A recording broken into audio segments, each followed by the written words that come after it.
Hello, my friends, Midwest Survivor. So, have you ever told the truth about what happened and somehow ended up being the person everyone questioned? You speak up, you explain what you've experienced, you try to tell your side, and somehow the person who caused the entire problem is suddenly the victim, and you are called dramatic, bitter, angry, difficult, crazy. Meanwhile, the person who completely is guilty and manipulated the situation is standing there looking calm, collected, and believable. And you find yourself asking, how did they believe them when I was the one that was trying to tell the truth and did nothing wrong? That's tonight's dinner chat. So grab dinner, grab coffee, pull up a chair, and let's have a chat. So, the calm person isn't always the honest person. One of the biggest myths that people often make is assuming that the person who appears calm, collected, and at peace is telling the truth. But presentation isn't proof. Someone can be calm and manipulative. Someone can be emotional and truthful. Someone can be incredibly convincing and still leave out important information. And sometimes the person who has been hurt is emotional because they are actually hurt. Pain doesn't actually make somebody dishonest. Manipulators often tell their story first. There's power in controlling the narrative and being the first person telling the story. If someone gets to everyone first and says, here's what really happened, they establish themselves as the victim before you even get an opportunity to speak. By the time you tell your side, people have already formed an opinion, and that is why defending yourself against a story that was written before you knew it was a trial of your life. The person speaking up can have more emotion. One of the cruelest dynamics is the person that has been holding everything inside may finally reach the breaking point. They're angry, they're crying, they're frustrated, they're exhausted. And people say, see, look how emotional you are. Because sometimes emotion isn't evidence that someone is lying. It may be the evidence that they've been carrying something for a long time, and that doesn't mean that every emotional accusation is automatically true. It just means that we should evaluate what is being said and not simply dismiss someone because they're emotional. Manipulation can look like victimhood. Some people are extremely good at flipping the narrative and changing the roles and spinning the rules to benefit them. You confront them about something they did. Suddenly they're hurt, they're offended, and they're the victim. And now you're confronting them instead of discussing what happened. That can completely derail accountability. The original question was, why did you do this? Now the conversation has become, why are you treating me so badly? The focus has shifted. People often believe the people they know best. Sometimes outsiders simply just don't have enough information. Maybe they've known the manipulator for years. Maybe they've always been friendly.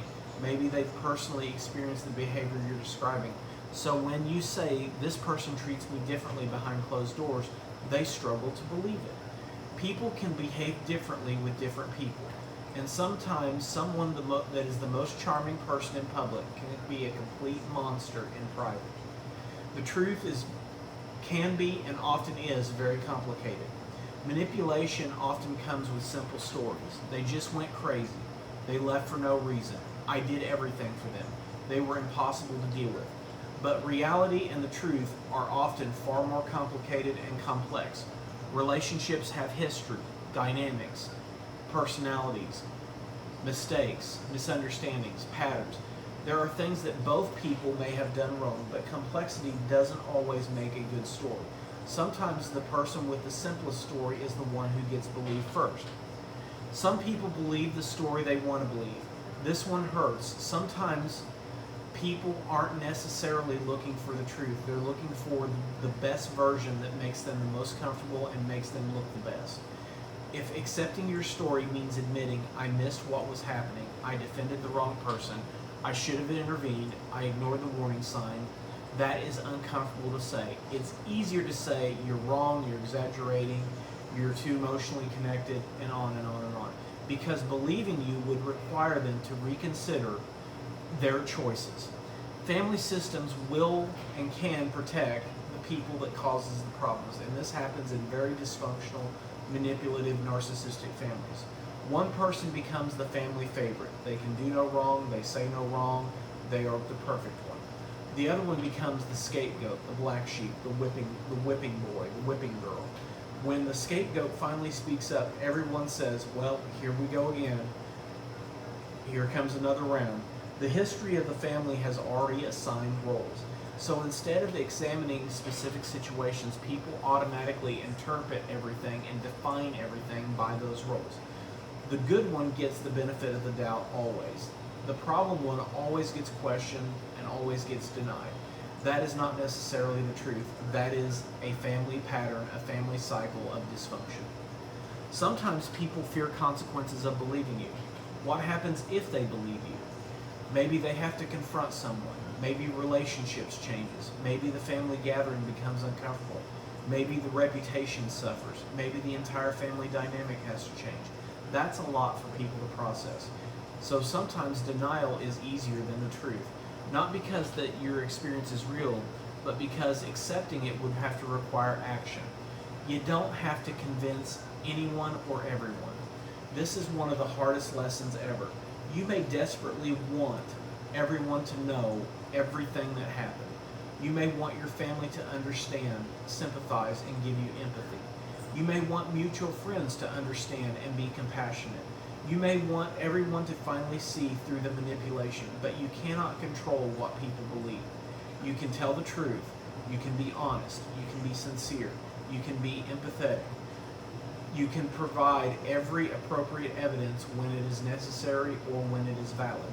You can correct misinformation and lies, but then you have to decide to continue whether or not to explain yourself is costing you more than it's worth.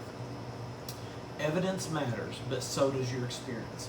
If you're dealing with very serious accusations, legal matters, workplace issues, safety concerns, documentation matters very important. You keep records, you save relevant messages, you write down dates and events, you use professional and legal support when necessary. But emotionally, do not fall into the trap of thinking, if I can just find one more piece of proof, then everyone will understand. Sometimes people will see the evidence and still choose the version of the story they prefer, and that is exceptionally painful. But their refusal to understand does not erase your experience. Don't let the narrative become your identity. If people call you crazy, difficult, too sensitive, angry, bitter, you will eventually start wearing that label. Maybe they're right. Maybe I am this. Maybe I am that. Stop. Examine yourself honestly. Take responsibility where it belongs, and don't automatically accept labels handed to you by someone else who benefits from you doubting yourself. Your identity should be built upon yourself, your self-worth, your talents, your abilities, and who you are, not on what other people label you. Stay consistent. If you're telling the truth, you don't have to reinvent the story every time someone challenges you. Stick to the facts. Stay calm when you can. Don't exaggerate. Don't invent details. Don't retaliate with lies. Don't become what you're accusing everyone else of being, or someone else. You don't have to destroy someone else's reputation to tell your own truth. And let consistency, honesty, and transparency speak for you. Sometimes time reveals what arguments can't.